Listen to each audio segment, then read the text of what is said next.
filhos. Então vamos rogar a Ele também, que nos auxilie a colocar a palavra ao alcance de todos, e que saia aqui acrescido de algo de bom. Se for de bom, nós vamos acreditar para Jesus. Aquilo que for negativo, acredita para o André. Pessoal, nós estamos no Centro Espiritual Feira do Júlio e estamos sendo transmitido para o Brasil e para fora do Brasil. Não tem internet, que tiver YouTube, que tiver Facebook, tem condições de estar nos ouvindo. Então, vamos dizer assim, quem quiser sintonizar no Sintonia Maior, que é chamada de Sintonia, nós temos facebook.com/sintonia.maior.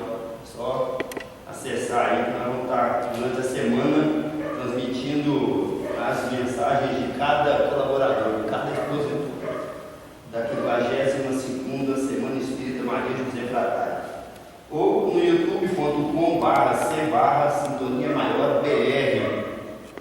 E nós temos aí no YouTube, baixar o vídeo e acompanhar de casa. Segundo o Vilmar, ele está com uma pecinha ali que faz com que a transmissão chegue em casa com qualidade. Pode acompanhar aí, que dá para participar. E quem quiser mandar alguma pergunta, o Vilmar também consegue responder depois. Passa para ele lá, que ele manda, a gente conversa. Então o tema da noite é reencarnação e os laços de família. Eu coloquei esse expositor aqui bem fraquinho, expositor significa pouco, o tema vale mais. Lá no Evangelho segundo o Espiritismo, no capítulo 2, meu reino não é deste mundo. Vamos começar pensando em reencarnação. Disse-lhe então Pilatos: és, pois, rei? E uma minha preocupação, uma atento aqui, é que eu vou ficar de lado com aquela câmera o tempo todo. Eu vou ficar de frente, então eu vou ter que arrastar aqui, colocar a coisa mais para casa, não vou ficar de lado o tempo todinho. E aí eu disse olhar para mim, todo mundo acompanha ali, eu olho um pequenininho. Vamos ver se nós vamos conseguir. Vamos ver se nós. Então, disse-lhe então Pilatos: és, pois, rei? Jesus lhe respondeu: tu o dizes, sou rei. Não nasci e não vim a este mundo, senão para dar testemunho da verdade. Para mim, a parte capital dessa conversa, desse diálogo, é esse aqui. Aquele que pertence à verdade, escuta a minha voz.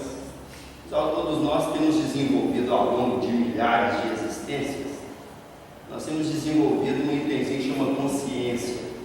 À medida que nós vamos fazendo conexões nos elementos que fazem parte da experiência, as variantes que surgem e nos traz resultados os mais diversos, de acordo com as nossas escolhas, com os nossos pensamentos, com as pessoas que se envolvem, com os interesses de maneira geral, nós vamos percebendo como essa lei natural, que é a lei de Deus, se manifesta e essa coisa vai se gravando no consciente de cada um.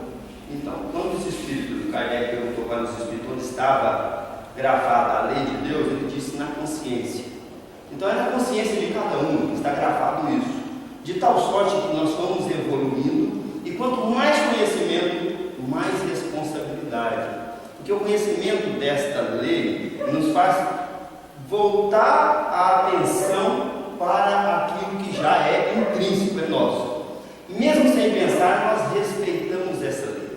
Nós gostaríamos de deixar claro que tem dois elementos interessantes desta lei.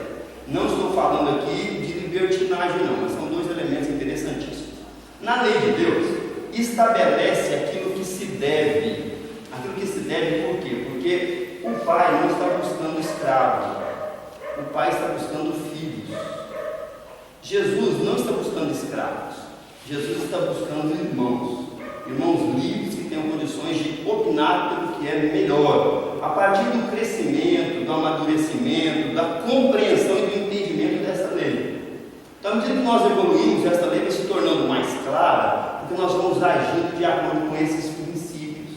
Então, tudo no ser humano, nós poderíamos fechar assim: a mente sou eu, mas a consciência é o que determina a relação interna dos elementos humanos e a relação externa, essa consciência. Então, à medida que nós vamos dando atenção para um determinado departamento desta lei, nós vamos tomando consciência daquilo. Sem reflexão, ninguém amadurece. pode passar por ele 1 milhão de vezes, se não parar e refletir, não vai parar de cair no mesmo buraco. Então, para a gente parar de tropeçar e cair no mesmo buraco, nós temos que parar e refletir. Aí nós vamos começar a sair. Então, a consciência vai se formando assim, desde a tetra até o nominal, até o angelical e até o espírito puro. Eu vou colocar uma classe aí, né, até os crísticos. Então, à medida que a gente vai evoluindo, o que significa então a evolução espiritual? A evolução espiritual é a dilatação dessa consciência, segundo as leis de Deus, e a adequação do indivíduo a ela, porque fugir é produzir a própria tristeza, o próprio sofrimento, a própria dor. Então o indivíduo vai aprender que existe um caminho para se viver com felicidade, com saúde e com bem-estar. A dilatação dessa consciência, então, faz com que nós cheguemos num ponto em que estaremos com a consciência universal, ampla. Aí nós vamos entender melhor o nosso papel e vamos olhar para baixo e falar assim, gente, mas como é que a gente fazia isso? Não é? Vamos lembrar disso no futuro. Como é que a gente fazia assim? Como é que fazia assado? Da mesma maneira que nós não nos envergonhamos das nossas atitudes em criança, mas nós não a praticaríamos hoje de maneira nenhuma, né? Em espírito elevado e consciente, nós também não nos envergonharemos das nossas atitudes quando na infância do espírito. Assim ainda vamos proceder. Mas o que nos compete hoje é amadurecer essa consciência. Então, vamos lá. Aquele que ouve a verdade escuta a minha voz. Então, eu não vim nem nasci nesse mundo, senão para dar testemunho da verdade. Gente, isso é Jesus. O que pressupõe que o Cristo existia antes de ter nascido nesse mundo. E se ele é filho de Deus e todos nós também, necessariamente existe uma vida antes desta. E necessariamente, se ele veio, quer dizer que ele vai embora também. Existe uma vida depois desta. Isso aqui é somente uma passagem. Cheguei, fui útil na medida do possível e estou saindo. Qual é o meu papel aqui principal? Qual é o meu projeto nessa viagem no planeta Terra, na terrinha de cada dia, vamos dizer assim? É sair daqui melhor do que quando nós chegamos. Esse é o nosso projeto de vida, né? Então está lá em João, capítulo 18, versículos 33, 36 e 37. No Evangelho do Espiritismo também, no capítulo 4, ninguém poderá ver o reino de Deus se não nascer de novo. Gente, essa é belíssima. Jesus, tendo vindo às cercanias de Cesareia de Filipe, existiam outras Cesareias, interrogou assim seus discípulos: quem dizem os homens com relação ao Filho? Que dizem os homens com relação ao Filho do homem? Quem dizem que eu sou? Pessoal, sabe por que Jesus perguntou isso para os discípulos? Porque isso era assunto correto entre as populações daquelas cercanias. Fazia parte da cultura popular. Eu uso dizer que o Brasil é tão reencarnacionista que até aqueles que apregoam ou que esposam outras doutrinas religiosas, nem que seja na intimidade, dizem assim uns para os outros: na próxima encarnação, se eu vier homem, se eu vier mulher, se eu for isso, se eu for aquilo. Não é assim que acontece? Então, faz parte da nossa cultura brasileira já a ideia reencarnacionista. Então, entre os judeus isso era tão comum que quando alguém começava a fazer algum prodígio, já dizia: olha, é Elias, não, é Jeremias, não, é Daniel, é alguns dos antigos profetas, porque se tinha certeza que aquele que tem capacidade de trabalhar e obrar com a concessão divina tem que ser um daqueles espíritos que, tendo nascido anteriormente na terra, fizeram grandes obras também. Então, além de se ter uma noção exata da reencarnação, se tinha uma noção exata da progressão do espírito. Por quê? Para se fazer grandes obras hoje é necessário ter feito grandes obras ontem também. Isso não sai do nada. Há uma progressão. Às vezes não era possível descrever como nós descrevemos hoje com as observações de Kardec, mas a ideia reencarnacionista era um princípio comum entre os judeus, entre os professores, né? Entre os mestres escolas daquela sociedade. Tanto é que Jesus, conversando com Nicodemos, se assusta quando fala para ele de nascer de novo. E Nicodemos pergunta: como posso nascer de novo? materno, Jesus se assusta com aquela situação. Como é que pode um mestre, um dos mais famosos mestres de Israel, não conhecer isso? Olha, se te falando dos assuntos que compete à terra, não me entendeis, será que eu posso dizer então dos assuntos dos céus? É uma conversa assim muito clara. Então nós precisamos entender que era um assunto comum, corriqueiro, do dia a dia, assim como nós falamos hoje. Quem será que foi a Lívia na última encarnação? Quem foi o Manuel? Quem foi a Ângela? Quem foi o Luciano? Isso são conversas do cotidiano dentro de casa. A gente não divulga isso lá fora para não criar balelas, mas numa situação ou outra a gente até brinca com essas informações. Naquela sociedade isso era comum. Tanto é que eram essas conversas que se tinham. E era disso que Jesus estava solicitando satisfação aos discípulos. Eles lhe responderam: dizem uns que és João Batista. Eles não tinham noção então exata da reencarnação como nascendo. João Batista era contemporâneo de Jesus. Outros que Elias, outros que Jeremias, ou algum dos profetas. Perguntou-lhe Jesus: e vós, quem dizeis que eu sou? Então quer dizer assim, a opinião da grande massa que não conhece a doutrina a fundo é essa. Mas e a opinião daqueles que estão comigo, laborando, estudando e refletindo no cotidiano? Qual é? Aí um dos discípulos antecipa. Vou repetir a pergunta. Perguntou-lhe Jesus: e vós, quem dizeis que eu sou? Simão Pedro, tomando a palavra, respondeu: tu és o Cristo, o Filho do Deus vivo. Vamos deixar claro alguma coisa aqui. Deus vivo por quê? Porque os outros povos tinham deuses de pedras. E eram politeístas, eram vários deuses. Só na Grécia foi feita uma catalogação dos deuses familiares, tinha mais de 1520 deuses familiares. Deuses familiares é mais ou menos assim. Nós temos um pai único. No Brasil nós somos católicos, espíritas ou protestantes, somos todos derivados da doutrina cristã, vamos dizer assim, né? Mas vamos deixar o cristianismo de lado e vamos pensar em Jesus. Jesus não instituiu religião nenhuma.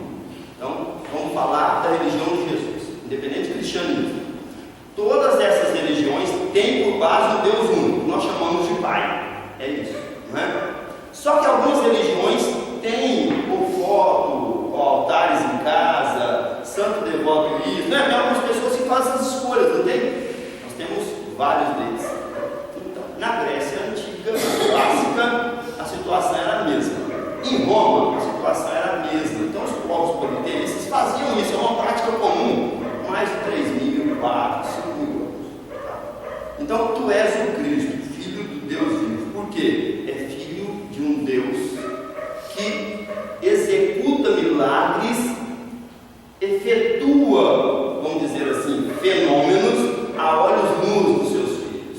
Esse é o Pai, esse é o Senhor, é aquele que nos criou. Então tá, sobre o Cristo é aquele que traz a maior missão entre um povo. Vamos dizer assim, na terra nós temos só um grande povo, terráqueo, né? O Cristo é aquele que vem investido da maior missão. Então ele é o Messias. Vamos dizer assim, ele é aquele que é esperado por todos. Todos os povos que tiveram noção de uma grande estrela, de um grande Espírito que viria à terra, que disseram sobre isso, falavam de quem? De Jesus, era do Cristo.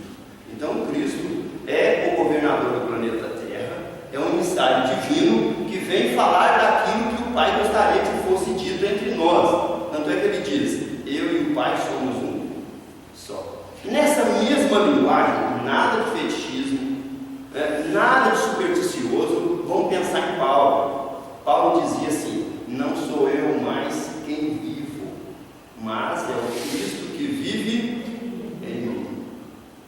Então, não é a mesma coisa que o Cristo dizia, com outras palavras?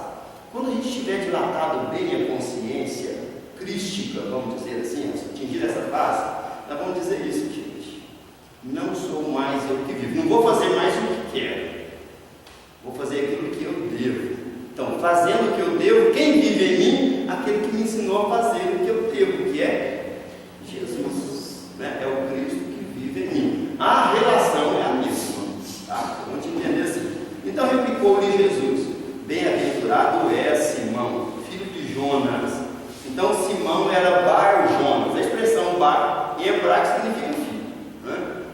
pai Jonas, então o filho de Jonas é uma tradução só da expressão em hebraico.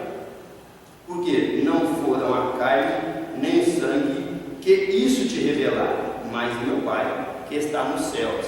Então quem quiser acrescentar aqui um Espírito Santo, uma sensibilidade intuitiva, os Espíritos que trabalhavam sob o comando de Jesus, né? Independente da doutrina, compreender isso é muito fácil.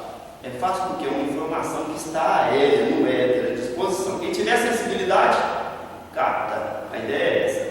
Então Jesus disse para Pedro, tu és bem-aventurado, porque dá ouvido à intuição. Vamos fazer assim? Pois é muito simples. Então, qualquer um de nós que dermos ouvido à intuição, né, vamos errar menos.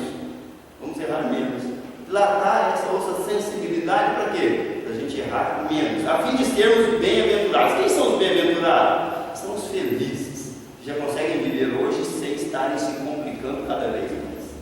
Temos muitos irmãos que se complicam por aí, na criminalidade, nas drogas, em milhão de situações, né? E nós não estamos aqui para enxovalhá-los, nós estamos aqui para orar em benefício deles, porque nós já passamos por aquela situação. E se não estamos passando por outras semelhantes em outros setores. Então, o Pedro era bem-aventurado por causa desta resposta. Em outras situações ele tinha algo para se fazer assim. Assim também como nós somos bem-aventurados em determinados setores da vida e não somos números. E vamos lutando para poder equacionar isso para viver cada vez melhor. Nessa expressão, nessa resposta, então, nós vamos entender com clareza que a cultura hebraica era enxertada da informação sobre reencarnação. Aí nós buscamos uma pesquisa, fizemos uma pesquisazinha rápida. Essa senhora Teodora, que era esposa do famoso imperador Justiniano, ela era uma escravocrata, desumana e muito preconceituosa. Lá no ano de 553, ela já estava assim, no topo da sua autonomia, do seu poderio, da sua hierarquia. E a igreja foi chamada então a realizar um concílio para votar a retirada da palavra reencarnação da Bíblia e substituí-la pela ressurreição. De tal sorte que, tirando aquela palavra da Bíblia, não teria mais a lei da reencarnação. Então não poderia mais ter nascido como uma princesa linda, maravilhosa e toda poderosa, desencarnar e voltar escravo, porque eu tirei aquilo da Bíblia. Então vamos lembrar, vamos tentar reverter esse quadro. Olha o tamanho da infantilidade e da ignorância. Eu vou lembrar uma situação muito simples e engraçada, que é bem assim, um número de, vamos assim, de profissionais da administração pública sentados e falando a respeito de uma pequena, vamos dizer, conjunto habitacional, que era numa localidade assim, bem alta, né? E estavam discutindo sobre a infraestrutura, como é que ia levar água lá, etc. Né? Um diz assim, olha, pode fazer em tal localidade, no topo da serra, porque fica mais fácil, é mais fácil dos ribeirões, etc. E tal. Né? Então alguém pega e lembra ele, gente, nós não podemos fazer isso lá não, porque para levar água lá é complicado, tem a lei da gravidade. Esse político que deu a primeira ideia, bateu na mesa e falou assim, não, peraí, essa lei a gente revoga. Então a gente precisa começar a pensar assim, gente, a lei da gravidade é a lei de Deus. Eu posso não concordar com ela, mas não tem como revogar. Não é porque eu substituí a palavra reencarnação por ressurreição, mudei o conceito, a coisa na lei natural deixou de existir. Não deixou, a reencarnação continua aí, e a gente continua reencarnando e vamos, né, vivendo em corpos masculinos e femininos, nos diversos gêneros da nossa condição humana, né, para aprender como homem e como mulher. Isso não vai parar só porque isso foi retirado. Mas isso aqui é um fato histórico que a gente traz, que tem a pesquisa, né, existem livros, né, existem algumas informações interessantes. Então, essa senhora temia retomar ao mundo na pele de uma escrava negra, e por isso desencadeou uma forte pressão sobre o Papa da época, o Virgílio, que subira ao poder através da criminosa intervenção do general Belisário, para quem os desejos de Teodora eram maníacos. Então, ela desejou aquilo, ele foi lá e exigiu do Virgílio, Belisário exigiu do Virgílio pegou e instituiu. E assim, o concílio realizado em Constantinopla no ano de 553 da nossa era cristã, resolveu rejeitar todo o pensamento de Orígenes de Alexandria, que é um dos maiores teólogos do conhecimento humano, as decisões do concílio condenaram, inclusive, a reencarnação admitida pelo próprio Cristo. Gente, essas citações que eu fiz, tem mais no Evangelho, né? Não dá para a gente delongar demais, né? Mas era algo tão natural, que não se tinha necessidade de explicar muito. Então, se a gente for estudar na casa espírita, a gente entra em detalhes mais profundos, mais filosóficos.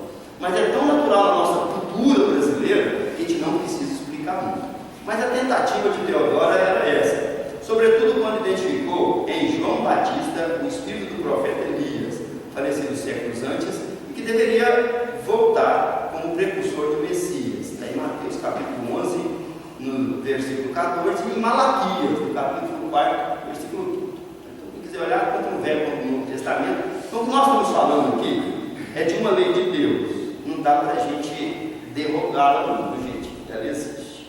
Nosso tema é a reencarnação e os laços de família. Então eu vou começar a entender assim. Minha maior função é a família. Independente de como vai, se ela vai bem ou se ela vai mal, é a família. O maior investimento da espiritualidade maior para com a Terra é em torno da instituição chamada família. É isso. Nós só estamos vivendo em família porque nós temos desenvolvido em nós uma necessidade sexual que não é só algo de caráter físico, não é só isso, é também de caráter espiritual, porque a gente se alimenta do magnetismo dos outros. É por isso que a gente sente saudade. O que é a saudade? Acostumei com o magnetismo do Luciano, e aí, em um determinado momento, o Luciano não aparece mais na vida, na correria, né? Aí, de vez em quando, eu sinto saudade, aquela falta daquele magnetismo que me faz ligar, ou ir atrás, ou buscar informação, de sorte que, quando eu tiver um tempinho, esteja junto dele. É assim, né? Então, além da necessidade sexual ter esse caráter, a energia sexual é criadora. Ela serve também em todos os setores da arte. Quando nós estamos falando dos centros de força, o laríngeo é responsável pela energia criativa. Então, por isso que a gente fala, a gente interpreta o pensamento, a gente canta. Olha quanta coisa nesse movimento, né? A gente respira, a gente se alimenta, bebe água. Tá vendo? É uma energia muito forte. Então, a energia sexual também é responsável por essa energia criativa. Então, nós buscamos uns aos outros por essa necessidade social que é intrínseca e, ao mesmo tempo, em função de outras existências mal vividas, gente, se nessa nós tropeçamos muito, imagina nas outras. Então não precisa entrar em detalhes, só para imaginar, vamos tocar para frente. Então, levando isso em consideração, nós temos muito ranço para resolver lá de trás. Os parentes simpáticos em nossa casa faz parte daquela simpatia que nós construímos lá atrás, ou ofertando, ou cuidando, né? Ou zelando de alguém. Os parentes antipáticos necessariamente faz parte daquelas antipatias que nós construímos lá atrás também. Eles vêm para quê? Eles vêm para que a gente aprenda a amar e transforme a antipatia em simpatia. Eu tenho analisado as famílias de uma determinada maneira, que assim, eu conheço muitos irmãos que cresceram juntos na infância, né, chegaram a uma certa idade, casaram, estudaram novas profissões, e um foi para uma determinada localidade e nunca mais teve contato com os outros. Então, ele não tinha um compromisso de continuar ali com aquela turma. Mas durante o período que estava, era para estreitar laços. Ainda que esses laços não tenham sido bastante para mantê-los juntos. Tem aqueles laços mais só para manter juntos. Né? Mas eu conheço irmãos que, mesmo na mesma casa, preferem não se dialogar, não conversar um com o outro, porque senão brigam. Eu sou da opinião, eu prefiro que brigue, mas permaneça abraçado, do que não brigue separados. Não é? Eu preferi, então, a gente discutir, brigar, né? Às vezes é trocar uns tapas, mas permanecer junto com um, sanando as dificuldades do outro, porque nós estamos aqui apenas porque somos uns pelos outros. Isso é tão forte que, se nós não temos continuidade à nossa espécie, nós não temos mais como reencarnar. Nós temos que dar essa continuidade. Isso. Então nós temos que ser família. O maior investimento de Jesus sobre a terra chama-se família. Né? Leva isso em consideração. Então a gente fica com uma certa preocupação nesse aspecto pelo seguinte: pessoal, às vezes a gente corre muito lá fora e tem muita gente que nos admira e gostaria de estar perto da gente para aproveitar do nosso ambiente psíquico e das nossas ações. Nós precisamos contagiá-los de casa. contagiá-los de casa. Se a gente não está contagiando de casa, é que nós estamos tendo 80 lá fora e só 8 em casa. É necessário a gente balancear isso aí. É preferível ser 40 lá fora e 40 em casa. 50 lá fora e 50 em casa. E essa coisa crescer na mesma proporção. Só não estou aqui fazendo apologia para a deseducação social para a falta de gentileza, não. Eu estou aqui fazendo apologia, então, vou tirar essa expressão que eu estou soando falso, mas fazendo apologia para a educação dentro de casa, para a gente tolerar os nossos. Quando a gente fizer uma falta de educação, a gente pedir desculpa na mesma hora. Porque a gente acha que porque o outro tem afeto por nós, a gente pode pisar. Não pode, não. O outro tem afeto por nós, a gente tem que ter mais erro com ele do que com lá de fora. Muito mais erro dentro de casa. Errou e desculpa. Pessoal, desculpa, não faz parar de doer. Vamos fazer uma brincadeira assim, a Bíblia vai vir, eu vou pisar no pé dela e vou pedir desculpa, vou pisar com força. Aí eu vou pedir desculpa. Se parar de doer na hora, significa que desculpa para de doer. Né? Então, desculpa não para de doer. Mas desculpa faz com que a gente apresente um arrependimento numa atitude às vezes impensada. A gente volta atrás. Não precisa bajular ninguém, mas precisa ter a certeza de que o nosso esforço, o outro também acreditar no nosso esforço, que a gente quer mudar. Se a gente estiver apresentando isso, já há uma produção sincera de simpatia. Né? Precisa fazer isso. Isso ele tem que fazer lá fora, porque às vezes a gente não aguenta a falta de educação do outro, mas dentro de casa tem que fazer mais. Né? A fim de que as nossas diversões sejam juntas. Vamos divertir, é coisa para criança, mas eu estou junto, é coisa para adolescente, mas eu estou junto, é coisa para adulto, estou junto também. E se eu tiver que levar as minhas para coisa de adulto, vai também. É assim que funciona. Então, a família precisa ser o meu reflexo, mas o melhor dele. Porque ela vai ser se eu quiser e se eu não quiser. A família vai ser o meu reflexo. E a visão dos meus entes queridos é a apreciação exata daquilo que eu sou. Eles não têm lente opaca, não veem mais ou menos, enxergam bem. Os de casa não têm miopia. Se a gente não consegue fazer de casa, faz lá fora, é porque lá fora a gente engana bem. Os de casa a gente não consegue. Então tem que rever.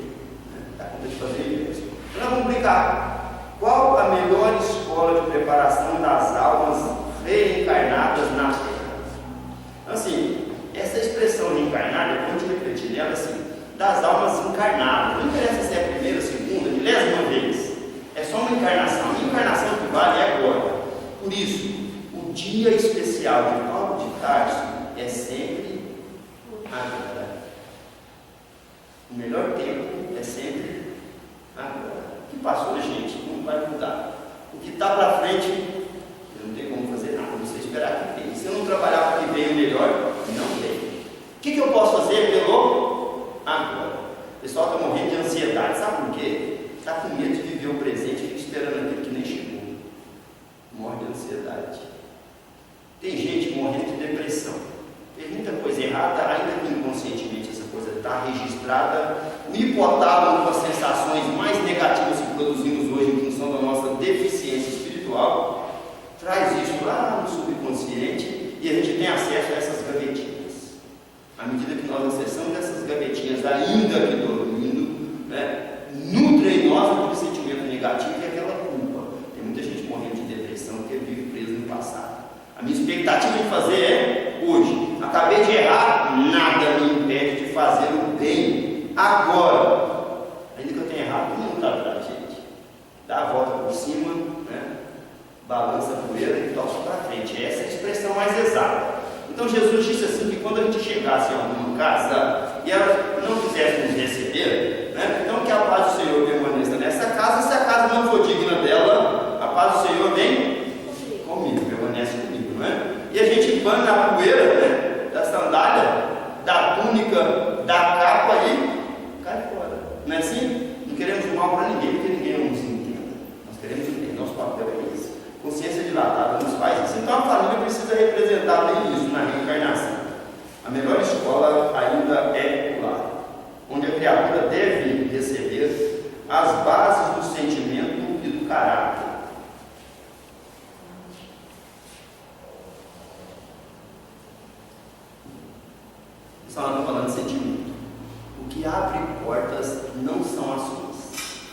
que abre porta no universo são sentimentos. A maneira como eu sinto o outro percebe que eu sinto. A maneira como eu sinto as coisas, a maneira como eu sinto o que acontece, a maneira como eu aprecio a responsabilidade, a maneira como eu aprecio a dificuldade, é que vai determinar como é que eu vou resolver essas coisas. Se eu não consigo apreciar o que está em meu entorno, um sentimento bom, a consequência é por minha conta. Se eu conseguir, é um exercício constante, a consequência é por minha conta. Eu vou lembrar aquela expressão de Jesus com Pedro, filho de Jonas: bem-aventurado tu és. Se a gente conseguir fazer isso com sentimento, nós vamos ser os bem-aventurados de agora. Um detalhe: morte não dá saltos. Nada na natureza dá salto. É um elo ligado a outro elo. A gente lembrava um pouco dessa ideia. Então, nada dá salto. Se nada dá salto, eu vou ter que mudar a minha qualidade de vida hoje para eu viver bem de lá. Viver bem de lá. O que eu gasto de energia em um dia aqui, eu vou demorar mais de 100 anos de lá para gastar essa energia, gente.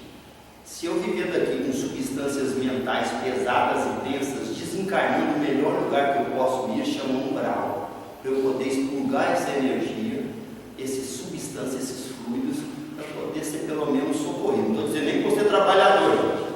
Para ser socorrido na espiritualidade maior, eu tenho que estar com essa substância do perispírito sutilizada. Para isso eu preciso de expurgar.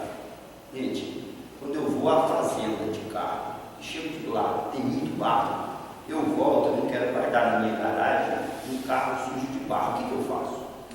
Vou passar no água jato, né? Vou mandar tornear a mangueira para fora de casa e vou lavar ela de fora, né, assim, gente? Para o barro ir embora. Aí eu estou liberado, se o meu destino não me deixaria entrar de jeito nenhum, gente. Eu estou liberado para abrir a porta e guardar o carro. Para chegar no céu, que mulher é a mesma. Se eu vivi aqui em lama de pensamento e de sentimentos imundos, na espiritualidade, para chegar num plano em que eu esteja pelo menos em condição de ser socorrido, eu vou ter que jogar a lama desses fluidos inferiores fora. Para isso, existe um ambiente lá, lava-jato, eu chamo esse lava-jato de umbral. Quem quiser chamar umbral de lava-jato também pode, né? Vamos jogar aquela substância fora, curtir aquilo ali até acabar. Aí eu tenho condições de passar para um departamento mais elevado, para ser a garagem da nossa casa. Tá certo? Então, desencarnando não dá salto. Eu preciso lembrar que isso que eu estou falando vale sempre agora. Não vale depois não, gente. Tarefa de casa a gente faz em casa. Não está lá no Consolador, é a pergunta de número 110. Essa área que figura. Fazia muito isso com a Nadine. A Nadine tinha os pezinhos gordos assim. A Nadine não, tem 3 meninas. A Nadine tinha os pezinhos gordos assim. Ela parecia aquele. Eu chamo aquele fantasminha que ficava naquele Michelin, né? Ficava na lateral assim do retrovisor dos caminhões. Tinha um fantasminha antigamente. Eles colocavam todo cheio de gordurinha assim, né? Branquinho. A Nadine parecia que ela queria lá. Eu lembrava da Nadine como se fosse o Michelin. Então tá lá. Família é o princípio da reencarnação e é por isso que Jesus investe tanto. Então eu comecei falando da lei de Deus, da lei natural, a gente voltar nesse aspecto. A principal lei de Deus é a lei de amor, de justiça e de caridade. Eu vou fazer da seguinte maneira, eu não estou questionando Kardec não, gente. Eu vou pegar só a lei de amor e de justiça, caridade e amor. Vou deixar ela de lado. Então a lei de amor e de justiça é a principal lei de Deus. As demais leis, tanto físicas quanto morais, são derivações, artigos desta lei. A lei de progresso é o primeiro dela, gente. Porque para a gente chegar à perfeição, só um amor tão extraordinário, uma justiça tão equânime, para nos conduzir ao longo de bilhões e bilhões de encarnações, nesse progresso extraordinário, em que todos os elementos da natureza são elos e se ligam, em que todas as mentes estão conectadas e nós nos sintonizamos naquele ponto em que damos atenção. É uma lei extraordinária. Ninguém foge da lei de sintonia, ninguém foge dela, não tem como. Arrasta-se particularmente aquilo que gosta, não tem como fugir. Onde estiver, é São João, viu, gente? Ô João, evangelista. Onde estiver o teu tesouro, lá estará quem? Seu coração, né? Então, onde está o meu tesouro, eu ponho a atenção. Onde eu ponho a atenção, eu tomo consciência. Onde está a minha consciência, eu estou aprendendo e aperfeiçoando. Então, vou para o segundo artigo que eu acho muito interessante, é do livre-arbítrio. Esse livre-arbítrio é tão extraordinário que na lei de Deus, comecei essa frase não de andamento para chegar nesse ponto. Na lei de Deus, não o que está proibido é o que a gente não deve fazer. Olha que coisa interessante. Na proibição é que a gente não deve fazer. Lá está dizendo que deve. Na lei de amor, de justiça, de caridade, entre aspas, né? É um pleonasmo de caridade aí. Então, na lei de amor e de justiça, está nos dizendo o que a gente deve fazer. O que a gente não deve, a gente sabe que não deve. Mas o que a gente não pode, a gente não consegue. A lei de justiça e de amor é assim que funciona. Vamos ter uma visão mais exata disso, para a gente entender como é que funciona lá em casa, a família. Né? Ter uma visão mais exata. Gostaria de pensar assim, pessoal, tem uma das leis lá com Moisés, se não me engano, de número 4, que é não matarás, não é? Não matarás. Pessoal, lá está dizendo que a gente não deve matar o próximo. Não deve. Mas não está dizendo que a gente não pode. Pode. Porque se tem recurso, pode. A lei de Deus é uma coisa extraordinária, gente. Trabalhar com a consciência, com esse patrimônio espiritual, é algo maravilhoso. Então está dizendo que a gente não deve, é uma questão moral. Mas não é algo proibitivo. É algo esclarecedor. É um caminho, é uma condução. Por isso que Jesus disse que eu sou o caminho, a verdade e a vida. Aquele que quiser seguir é só seguir o caminho, está ali, está aberto à disposição. Quem não quiser, o outro caminho também está lá. É a lei do livre-arbítrio, à nossa disposição. Pessoal, não está dizendo que a gente não tem condição de matar o outro, está dizendo que a gente não deve. Então, necessariamente, se eu consigo matar o outro, eu consigo me matar também. Eu tenho visto muito isso por aí. Tem muita gente que suicida. Às vezes não consegue da primeira vez, tenta 1, 2, 3, 4, 10 vezes, né, ou mais, até conseguir. Insiste até conseguir. Sabe por quê? Depois de impregnar-se daquele objetivo, somente passando por aquela experiência, ele vai perceber que aquilo não é o melhor. Avisos para não fazer tivemos muitos, mas a pessoa às vezes insiste naquilo.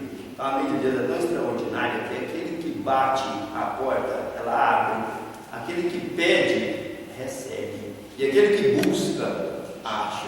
Se a gente insistir, encontra. Não está dizendo que é bom, nem que é ruim, nem que traz só bons resultados, nem só maus resultados. Isso é o dinamismo da mente humana de acordo com as leis universais, gente. Nós podemos ir atrás de qualquer coisa, só que nos é dado conhecer e agir com ferramentas cada vez mais preciosas e poderosas à medida que a gente cresce moralmente. Sabe por quê? Para a gente não retroceder, não recrudescer o próprio organismo, os próprios sentimentos, o próprio pensamento. A lei de Deus é tão extraordinária que vai nos dando liberdade à medida que a gente mostra ter responsabilidade no que vai assumindo. É assim, é gradativo, mas ela não é proibitiva. Ela é o caminho. A gente vai descobrindo e à medida que a gente segue, a gente melhora. Por quê? Porque não se complica mais. É muito simples. Deus não condena, Deus não se sente ofendido, Deus não perdoa. Essa figura, esse Pai extraordinário, não está vinculado a um pessoalmente com uma preocupação partidária, porque você pensa assim, poxa, existe uma lei vastíssima e extraordinária, né? Quem ama não se magoa, gente. Quem ama não se magoa. Não se perdoa. Não é? Não tem que perdoar, não, nem se ofendeu. Você sabe quem tem que se perdoar? Quem se ofende. Eu ouvi de uma pessoa essa semana assim: nada contra os nossos profissionais do tratamento psiquiátrico, psicólogos, etc. Eu estou com alguns traumas de infância, então estou fazendo análise para poder lidar melhor com esses traumas. Então, eu vou dizer assim: a pessoa que eu conheço milhares de bibliografia que eu li, vamos dizer assim, que deveria ser a pessoa mais traumatizada do mundo, chama Francisco Cândido Xavier. Porque eu vou levar mais ou menos em consideração assim, eu nunca levei uma garfada na barriga, pegar assim um pouco de bainha na barriga de carne, enfiar o garfo e passar o dia com ele pendurar. Eu nunca levei. Nunca. Alguém já levou? Levantar a mão só para te constatar. Não vou fazer pergunta particular, né? Então, esse rapaz passou quase que a infância, assim, uns 2, 3 anos, levando garfada na barriga, e o que ele fazia era orar, amar e obedecer. Você sabe quem que tem a capacidade, então, de criar traumas? Espíritos que não sabem perdoar, que não sabem a utilidade das coisas ao seu redor para melhorar. Aqueles que melhoraram com as surras que tomaram, melhoraram em função das surras. Aqueles que se ofenderam com as surras que tomaram, se ofenderam em função das surras. Pessoal, os dois são mentirosos, não é verdade? Aqueles que melhoraram é porque encontram dispositivo interno para melhorar com surra ou sem surra. Aqueles que não perdoaram e que adoeceram são aqueles que não encontram dispositivos morais para melhorar, nem sem surra. Com surra, então, é desculpa. Então, o trauma é vamos dizer assim, o efeito da maneira mole que nós lidamos com o nosso comportamento. Se a gente tiver um pouquinho mais de firmeza, um pouquinho mais de determinação e disciplina, a gente esquece aquilo que passou e fala, graças a Deus eu apanhei e toca para frente. É assim que funciona. Porque os outros fazem isso com a gente, gente. Quem é que nunca levou, levanta a mão, não vou esperar a resposta. Então, através do casal, aí estabelecido, funciona o princípio da reencarnação, consoante as leis divinas, possibilitando o trabalho executivo dos mais elevados programas de ação do mundo espiritual. Está na reencarnação. A gente aproveita bem se quiser, gente. Se não quiser, não tem nada que vai fazer, nem surra, nem dessurra. Isso depende só de nós. Emmanuel, Vida e Sexo, é o capítulo 2. A origem da família, então. O instinto da família é organizado no plano espiritual antes de projetar-se na Terra. Eu me lembro sempre do Júnior e da Luciana, são casados, um caminho mesmo. E aí, o Júnior, ele é um homem desse tamanho, dessa largura hoje. Na época, ele era dessa largura, mas ele era do mesmo tamanho. E aí, a Luciana é uma mulher dessa altura, assim, e magrinha, ela deve ter uns 50 quilos no máximo, vamos dizer assim, ela não passa disso não. O Júnior deve ter uns 150, então o Júnior é 3 Luciana, só para a gente imaginar. E aí eles assistiam com frequência esse show na exposição e nunca se viram. Às vezes passavam perto ali, estavam no mesmo lugar, depois conversando, descobriram isso. A primeira vez que o Júnior viu a Luciana, ela estava no meio, como um vulcão, lá na exposição, né? E ela olhou para ele. O Júnior nasceu em Aramina, em São Paulo. A Luciana era aqui, no bairro Progresso. Ela olhou para ele olhou para ela, e eles nunca mais estavam perto do outro. Assim, amor à primeira vista? Não, gente. É que nós programamos juntos uma existência com A, B e C, para a gente poder se melhorar mais rapidamente. E quando nós reencarnamos, essa figura que fez parte da nossa programação é o nosso objeto de desejo, é o nosso padrão de beleza. A gente olha e identifica na hora. Depois, às vezes, a gente não quer viver junto, é porque a gente não sabe regar a plantinha que a gente põe na copa. Se a gente quiser viver junto, é só a gente não continuar indo, né? Porque se a gente sair daquele relacionamento, nós vamos encontrar outro pior, nós vamos falar assim, por que eu não estava voando? Então, assim, não tem ninguém melhor que ninguém, viu, gente? É responsabilidade nossa de levar para frente. O colégio familiar tem suas origens sagradas na esfera espiritual e seus laços reúnem-se todos aqueles que se comprometeram no além a desenvolver na Terra uma tarefa construtiva de fraternidade real e definitiva. Só dentro de casa, você diz assim, não me interessa se é homossexual ou se não é, nem se é negro, nem que cor de pele que traz. Eu não aceito piada de negro, não aceito piada de homossexual, não aceito mesmo. E às vezes os colegas das meninas vão fazer uma piada ou outra, sendo negros, elas adoram os negros do bairro, no campo municipal, e essa turma vai tudo lá para casa, a gente conversar, assistir filme, atividade tudo junto.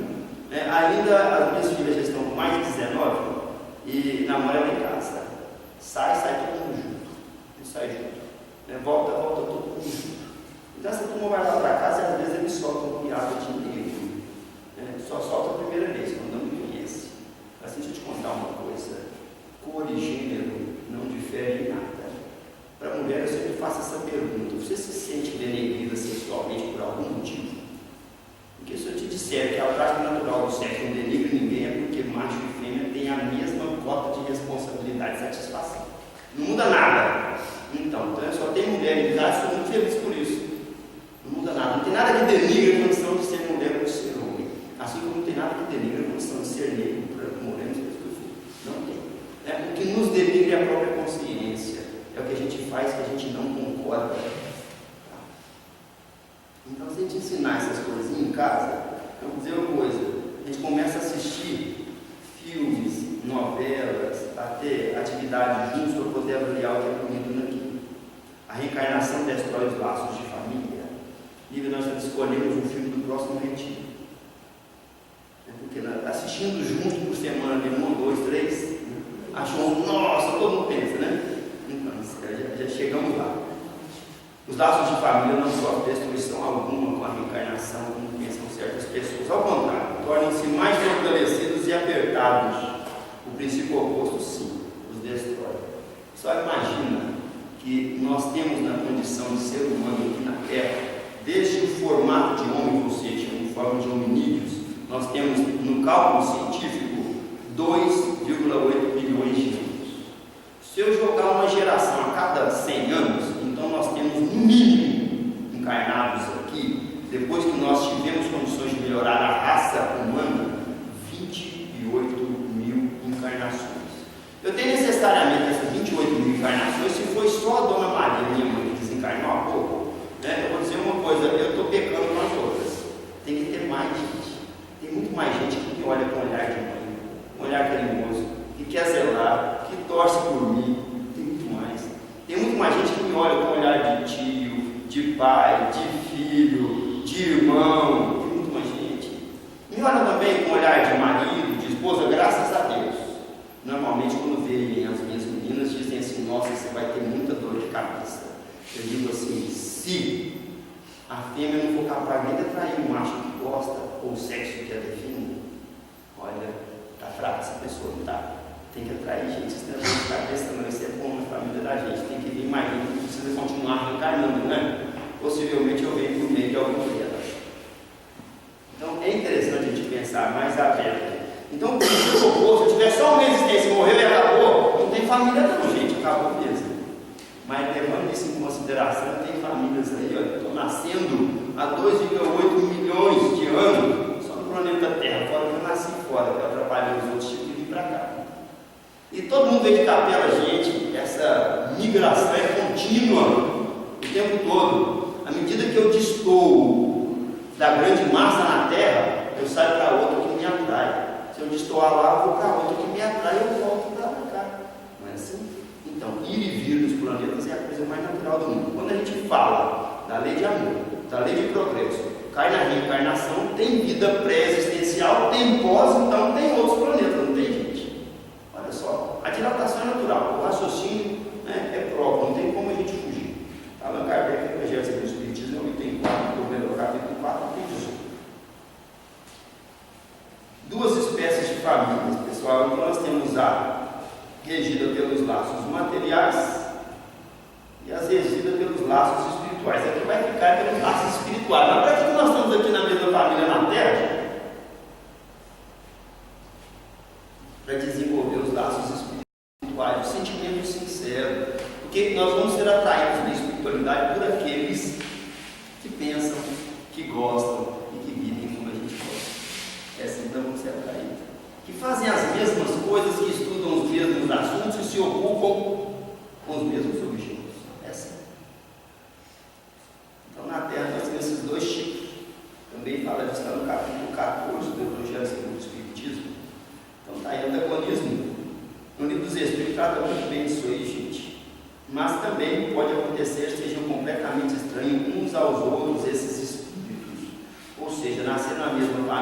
que não se conheceram anteriormente, mas têm os mesmos sentimentos, as mesmas vibrações, os mesmos gostos, embora tenham vivido em situações muito distintas, mas se atraíram é porque são simpáticos.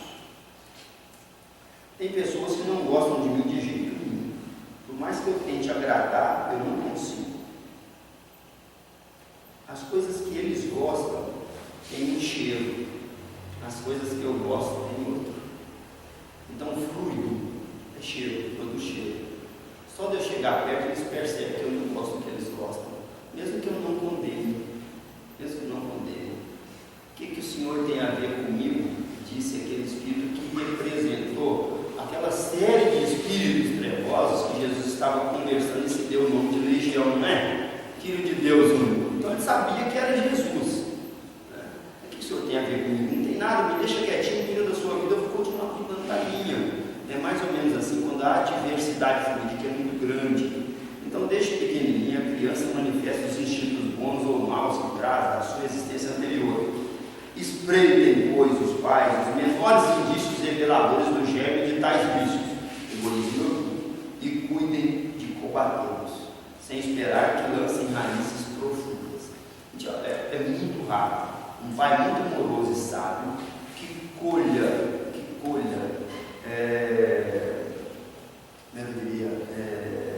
ingratidão dos filhos. Porque se for amoroso e sábio, plantou amor e sabedoria no coração dos filhos, vai ser bem cuidado com eles. Se não for amoroso e sábio, vai colher o egoísmo e o orgulho dos filhos, que foi isso que plantou no coração deles. A tarefa nossa é essa. Pessoal, a nossa tarefa não é educar os filhos. A nossa tarefa é nos educar. Ninguém presta conta de outra coisa, não. Agora, se eu me educo, educar bem os filhos é fácil. Se eu não me educo, é quase que impossível, né? Vamos dizer assim. Falar no Evangelho. Então, família é um bocadinho de purificação. Pessoal, um bocadinho, eu só fixar essa imagem assim. Antes do meu pai morrer, eu mexia com ferro, eu pedi a ele, pai, nós vamos encontrar um cadinho aqui na cidade, para o senhor me ensinar a temperar aço. Vai chegar um tempo que hoje chama cutelaria, vai chegar um tempo que nós não vamos ter ninguém que faça isso. Ou você compra pronto da indústria, ninguém me dá conta de remodelar isso. Então eu vou comprar carvão, vou comprar o que precisar, mas se for o caso a gente faz a forja, o cadinho, né? Me ensinar a temperar aço. Vamos ferros, levamos lá e vamos fazer. Só compreender o tempo certo, sem ter que colocar a mão, o aço fica vermelho, o aço derrete. Né? Como temperar ele no vento, se eu quiser um determinado corte. Né? Tanto quanto na água ou no óleo. Ele foi me ensinar a fazer isso, que era coisa que ele fazia na profissão dele, quando era profissional. Antes de desencarnar, podia vir fazer isso comigo. Né? Vou mostrar como é que faz isso. Então, um aço que chega ao ponto de derreter de calor, está no cadinho. O ouro, o metal precioso está no cadinho. Então, a família é esse cadinho. Não vai chegar de uma vez naquela temperatura, ela tem que ser preparada. E a gente vai se ajeitando, se amoldando naquela família, naqueles princípios. A família é importantíssima, viu, gente? Independente dela e das condições em que ela está. Como se dá o progresso no meio da família? Então, lá, olha, assim, os laços de sangue, o sagrado instituto da família se perpetua no infinito, através dos laços imperecíveis do Espírito. É uma micro-humanidade.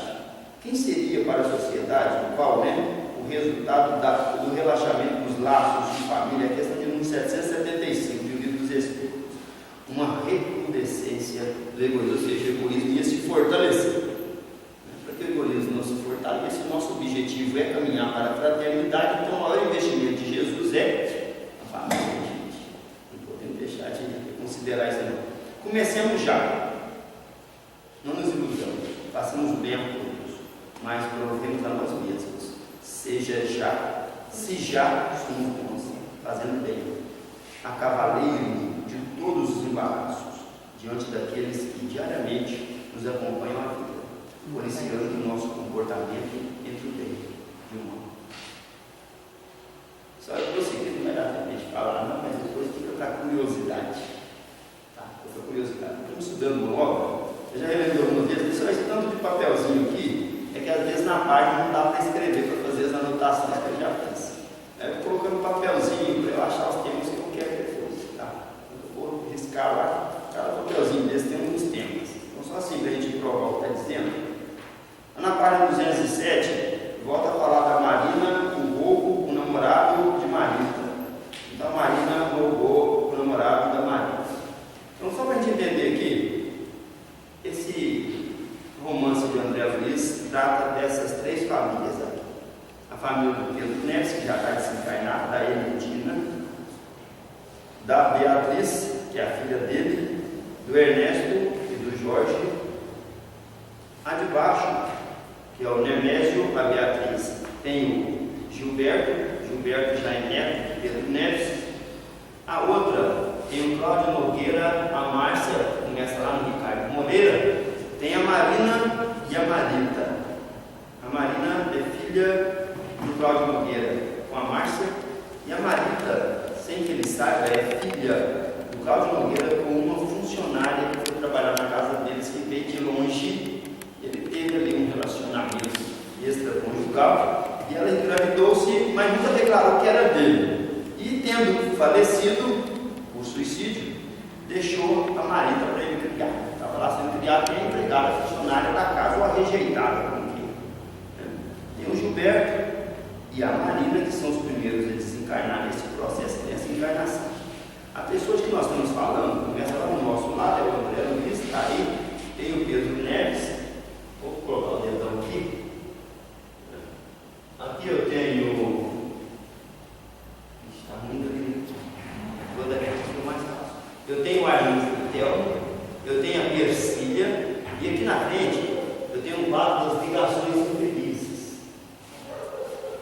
Aí às vezes a gente quer condenar fulano porque está com relacionamento com Beltrano. E só lá atrás essa relação teve um começo. E necessariamente quem investiu recurso para a gente reencarnar em famílias distintas, se reencontrar e se reeducar juntos, é um espírito que gosta de toda essa equipe. Nem mais da minha família, que seria talvez aí Pedro Neves, ou do Cláudio. Nenhum mais não tem do outro. Então, um rapaz, lá atrás, 300 anos, já tinha estudado na Europa, veio para o Brasil e se enamorou de algumas mulheres, que eram mulheres casadas, e fez um parangolé muito grande ali, uma brincadeira muito séria, e houve alguns assassinatos, alguns dissabores. Ele desencarnou lá atrás e algumas pessoas ficaram muito mal com essa brincadeira, desorientada da parte das questões sentimentais e afetivas. Então, 300 anos depois, ele já bastante evangelizado, é ele que investe para trazer esse pessoal de volta para a vida. Ele que investe para trazer esse pessoal de volta, para juntar esse pessoal para viver fraternalmente. Então, às vezes a gente quer dar pedrada naquele que está errando, gente, mas nenhum de nós estamos livres disso. Tem uma coisa para que Deus nos constituiu, foi para viver bem a experiência do dia a dia. Nenhum de nós aqui foi chamado a ser juiz. Juiz é só o Pai. Todos nós aqui é só para viver bem a experiência. Não tem o direito de condenar ninguém, de julgar ninguém. Nós podemos avaliar para a gente aprender com a experiência do outro. Condenar, jamais. Então é na família que a reencarnação se concretiza. Por isso é impossível falar de reencarnação sem falar dos laços de família, da nossa responsabilidade. Eu quero, a turma começou contando, eu quero encerrar com uma coisinha que eu trouxe. E eu deixa a turma comigo. Só para a gente lembrar, se já Deus estava aí, por isso, enquanto tivermos oportunidade, façamos o bem.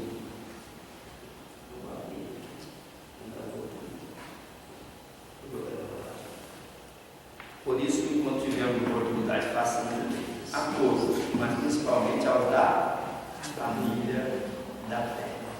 Pessoal, a nossa principal fé é que a gente tem que acreditar em pegar em casa. Tem que ter confiança absoluta. Tem que acreditar mesmo. Só quero abrir isso aqui só para a gente ir. Vocês falam. Lembrou uma cena interessante.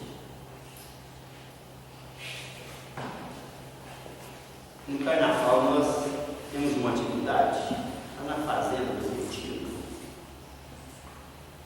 nós temos uma atividade que chama-se Retiro Espírita de Carnaval. Esse ano o tema foi Meu Reino Ainda Não É Deste Mundo, de Jesus. Não vai ter som.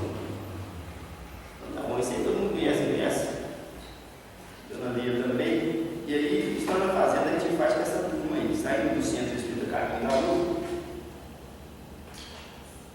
Esse vídeo tem som, mas eu esqueci. A gente se reúne e faz a prece, chega lá e te dá as orientações. Essas são as fotos do ambiente, a turma chegando, a turma compartilhando alguns minutos de alegria. De manhãzinha a gente faz alongamento. Todo mundo levanta, vai fazer alongamento, a gente puxa. Tem um momento de meditação, tem apresentação de teatro à noite, apresentação de coral. O Jesus Maria, todo mundo conhece, está sempre lá conosco. Nós temos uma tirolesa lá, então, esse ano ela chegou a 17 metros de altura e desceu 170 metros. Esse é o pessoal da área de literatura. Essa é a turma de juventude, que eram algumas provas, essa daí é só uma das equipes que vai correr no mato buscando alguma coisa, nós reunidos, ouvindo o pessoal fazendo a apresentação, nas oficinas de outra equipe que vai sair para correr, recebendo orientações. A turma da apresentação inicial ali. Um pouquinho, sabe?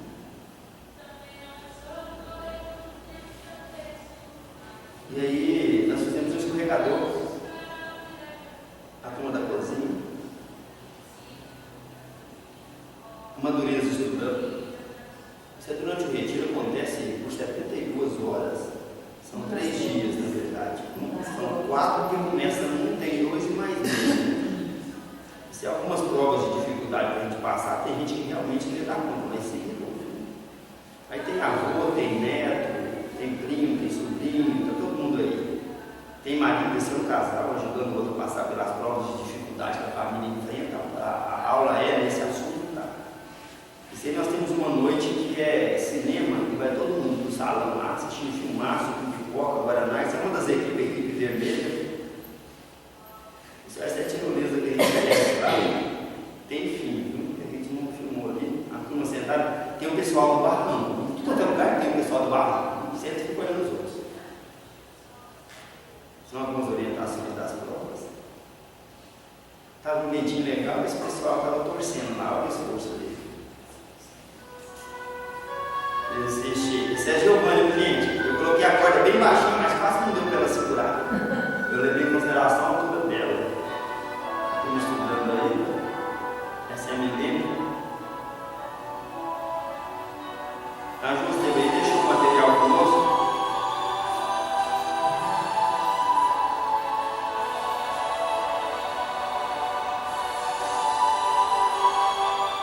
Pessoal, isso não é meditação, não. Eu estava dormindo mesmo.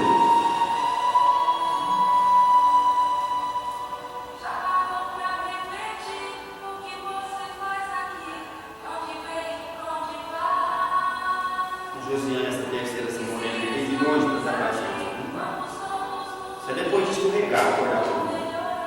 Aqui dá para ver a altura da tirolesa. Lá embaixo tem uma pessoa.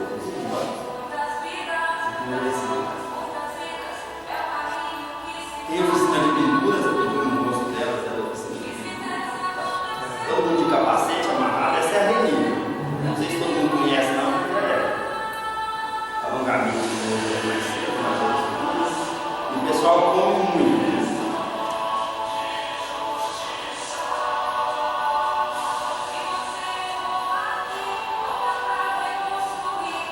Esse casal veio em São Paulo e o outro lá do Amapá.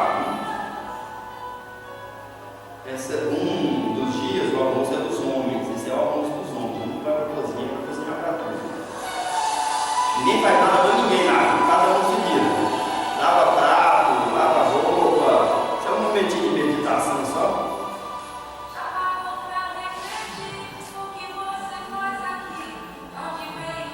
Pessoal, nos primeiros retiros davam 200 fotos. Aí chegamos às 800, achamos que era muito. Nesse deu 9.800. 9.800. Esse último.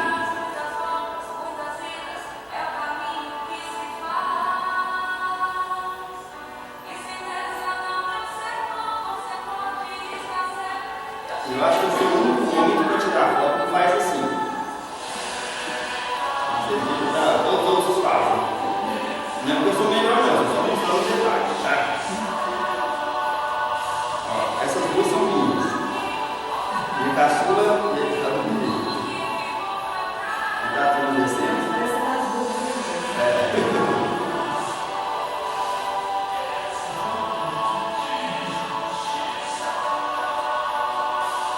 Tá vendo esse hoje à tarde curtindo?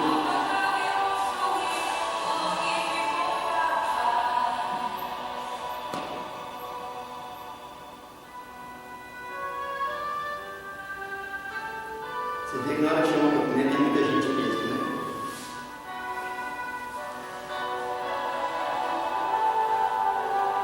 Essas três são minhas, da frente da mesa. Filhas. Não foi eu que produzi o vídeo não, viu? Pra você não. Olha o arco-íris lá atrás, gente, olha o arco-íris. Não vejo mais não. É o pensamento dessas três. Produziu o que elas vão querer feito.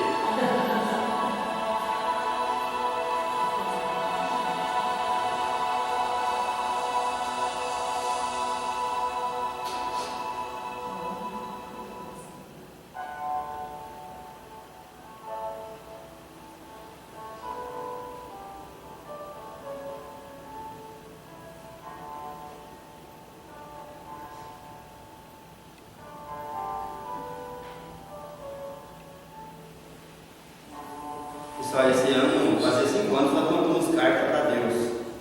Aí nós lemos alguns que tinham a realização depois de 5 anos, nós mandamos de novo e guardamos no envelope de novo. Aí 5 anos a gente abre, aí quem realizou, quem não realizou. Aí de 5 em 5 anos a gente manda cartas a Deus, porque existe um filme que é Cartas para Deus, né? Então quando nós assistimos pela primeira vez, nós fizemos essa técnica. Como gritando para correr, para pegar, para resolver. Tem que ter inteligência, força e ânimo, e não para um minutinho.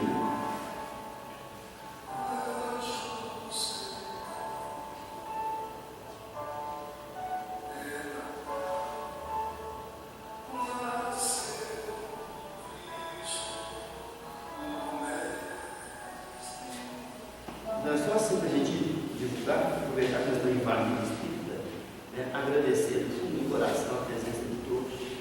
É uma alegria enorme de estar trabalhando com Jesus e ainda o aval dessa equipe maravilhosa da Aliança Municipal Espírita, né? A presença de vocês aqui para a gente concluir a nossa tarefa, poder refletir. A gente tem certeza que os pensamentos que foram manifestados aqui é a soma de todas as nossas expectativas junto com a gente. Não sai nada disso à toa, né? E a espiritualidade faz uma leitura, né? Um raio-x das nossas vibrações mentais para que essa coisa aconteça. A gente é só instrumento que Jesus nos